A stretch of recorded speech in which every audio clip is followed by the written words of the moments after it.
ठीक लाभ कछ होई और चलक विमान कोलाहल हुई।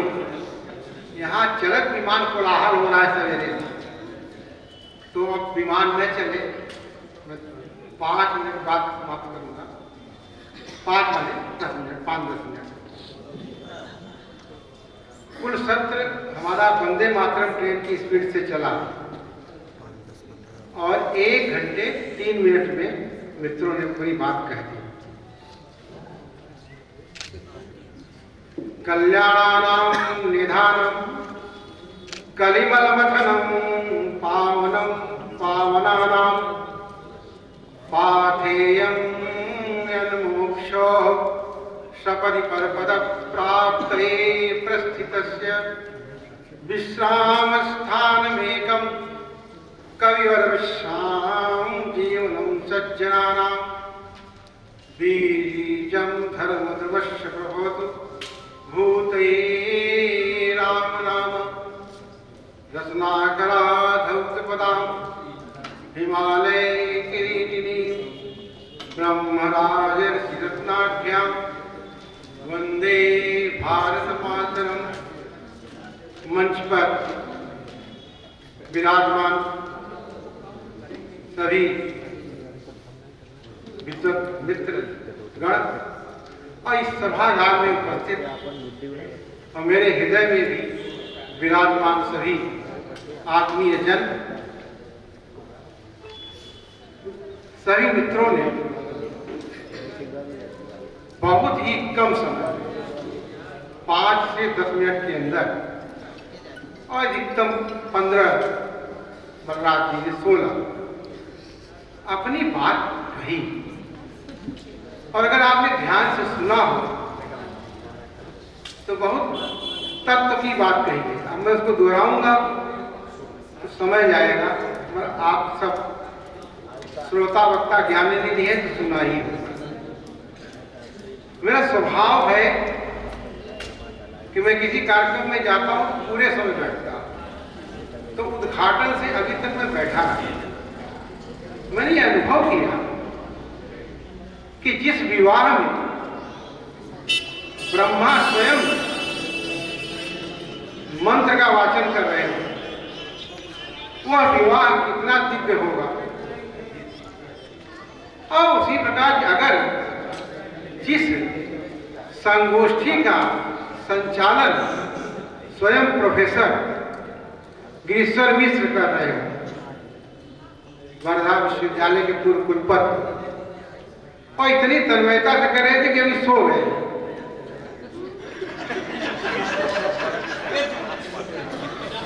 तो वो आयोजन कितना भव्य होगा।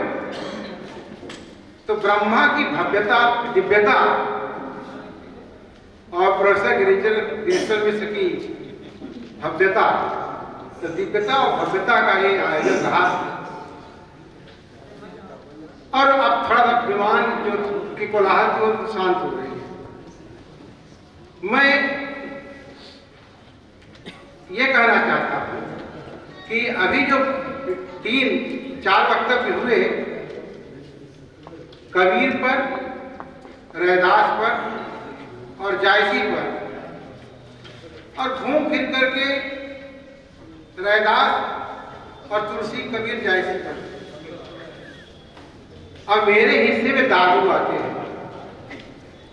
दादू का बड़ा विस्तार है और ये पत्रिका है, इसमें 17-18 पृष्ठ का दादू पर है। और दादू के एक पक्ष पर है विरह पक्ष। विरह नहीं कबीर का विरह, उस अलौकिक परमात्मा के प्रति जिसमें सब कुछ छार हो जाता है, जल जाता है। और जब हम इन संतों की बात करते हैं, क्योंकि थोड़ा समाहार करके बात करूंगा, तो जैसा कहा है कि 5 से 7 मिनट में बात समाप्त कर रहा हूं। संत साहित्य जो है, पूरा संत साहित्य पर विचारों चर्चाएं हुई, वह अद्वैत की जड़ता को तोड़ता है संत न तो अभाव में जीता है और न प्रभाव में जीता है, वह स्वभाव में जीता है। और उसका यह स्वभाव ही देश भाव है, राष्ट्र भाव है, मानुष भाव है और संस्कृत भाव है।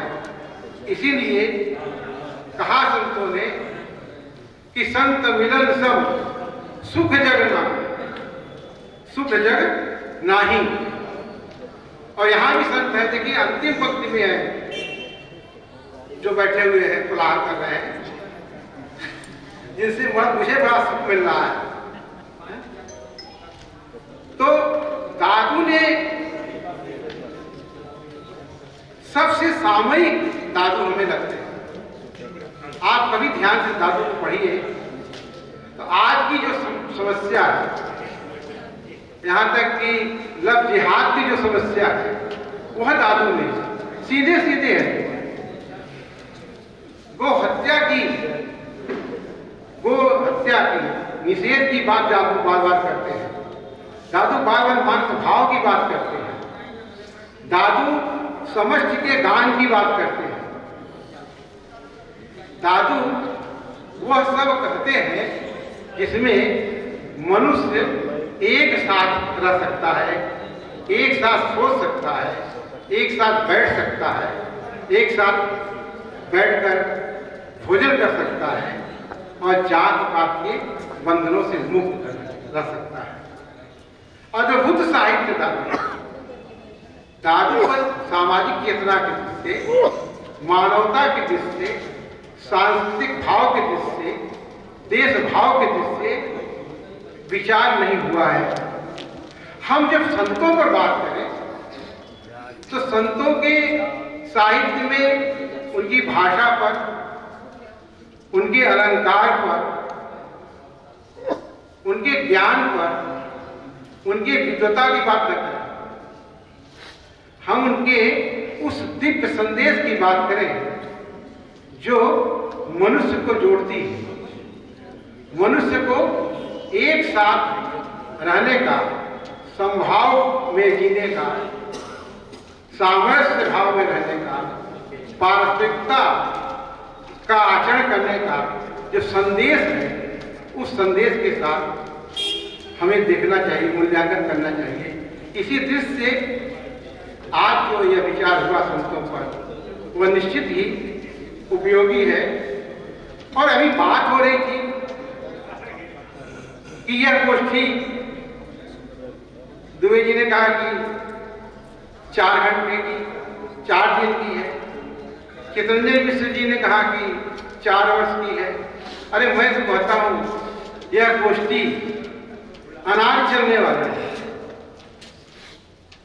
और कम से कम 5000 वर्ष की तो है, क्योंकि हमारी जो सांस्कृतिक विरासत है, हमारा जो मानव भाव है, उसकी बात पूरे मध्यकालीन साहित्य में हुई है। विश्व साहित्य का पहला कवि है उष्णा। ऋग्वेद में कहा गया है कवि पुत्र उष्णा। उसके पिता का नाम था कवि, जैसे किसी के नाम गांव में कलेक्टर रख देते हैं, कलेक्टर नहीं होता, तो कवि पुत्र उष्णा। उष्णा कवि का पुत्र है, कवि नामधारी का पुत्र है उष्णा। तो पहला कवि है उष्णा। तो उष्णा से लेकर के धूमिल तक सामाजिक चेतना के, मनुष्य भाव की ही बात तो की गई है। और क्या बात की गई? सद्भाव की तो बात की गई है और मध्यकालीन साहित्य में भी वही बात की गई है। तो ये बात आप 4 दिन में भी कर सकते हैं, 400 वर्षों में भी कर सकते हैं, लगातार करिए तो भी, और 4 मिनट में भी कर सकते हैं। और आज मुझे प्रसन्नता है कि हमारे इस मंच पर बैठे विद्वानों ने बहुत संक्षेप में, अगर आप लोगों ने सुना होगा तो चारों संतों पर, ये मध्यकाल के जो 4 संत हैं उन पर अपनी बात कही है और आप सबने बहुत ध्यान से सुना। इसलिए सबसे पहले मैं आप सबको प्रणाम करता हूँ, आप सबकी ज्ञान गरिमा को प्रणाम करता हूँ कि आपने बहुत अच्छे से सहेजा और विद्वानों ने अपने भाव को व्यक्त किया। और विशेष पढ़ना हो तो आप जो लेख हैं विद्वानों के आप पढ़ सकते हैं। दादू जो मेरे हिस्से के हैं उसको भी आप इस पत्रिका में पढ़ सकते हैं। बहुत बहुत धन्यवाद।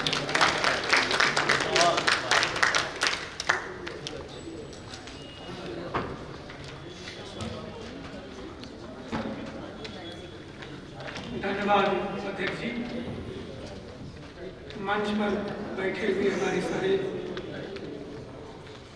विद्वज्जनों को इस गोष्ठी की तरफ से और अपनी तरफ से आप लोगों का आभार व्यक्त करता हूँ और क्षमा भी मांगता हूँ कि आपने कहीं कहीं रोकने की कोशिश में किया जाए।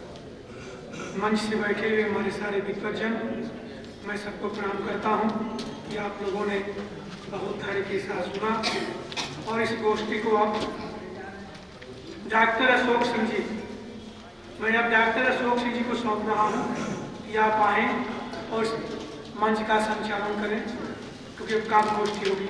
धन्यवाद।